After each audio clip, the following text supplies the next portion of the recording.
গরু দুধ দেয় না, আমরা জোর করে দুধ দুইয়ে নিই। গাধাও স্বেচ্ছায় বোঝা বহন করে না, আমরা তার পিঠে জোর করে বোঝা চাপিয়ে দিই। বনের বাঘও দুধ দেয়, কিন্তু আমরা কেউই তা সংগ্রহ করতে যাই না, কিংবা সিংহের পিঠে বোঝা উঠিয়ে দিই না। বাঘ সিংহ আমাদের কোনো কাজেই আসে না, বরং সুযোগ পেলে তারা আমাদের গিলে খেতে পারে। কিন্তু গরু গাধা আমাদের অনেক উপকারে আসে। বলা যায় দৈনন্দিন জীবনে তাদের ছাড়া আমাদের চলেই না। তবুও গরু গাধাকে আমরা অবহেলার পাত্র মনে করি, অন্যদিকে বাঘ সিংহকে বনের রাজা বলে বিবেচনা করি। কাউকে গরু গাধা বলা হলো এক প্রকার গালি দেওয়া, ছোট করা, বোকা হিসাবে দেখা। অপরদিকে কাউকে বাঘ সিংহ বললে সে ভীষণই খুশি হয়, নিজেকে শক্তিশালী মনে করে। ভাববার বিষয় এইখানেই, যারা প্রতিনিয়ত উপকার করে যাচ্ছে, দিন শেষে তারাই অবহেলিত। আর যারা কেবল হুংকার দিয়ে যাচ্ছে, তারাই হয়ে যায় সত্যের প্রতীক।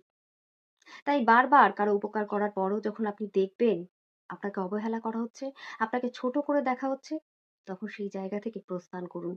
কারণ যেই মানুষগুলো আপনার উপকারের কদর করতে জানে না, তাদের উপর ঝাঁপিয়ে পড়ে তাদের ভালো করা বোকামি। যেখানে আপনার মানসিক এবং শারীরিক স্বাস্থ্যের গুরুত্ব দেওয়া হয় না, সেখান থেকে বেরিয়ে আসুন। কেননা যেখানে আপনার নিজের উপকার নেই, সেখানে আপনি অন্যের উপকার করে কোনো ফল পাবেন না। সেই মানুষগুলোর সংস্পর্শে আসুন, যারা আপনাকে, আপনার উপস্থিতিকে, আপনার উপকারকে মূল্য দেন।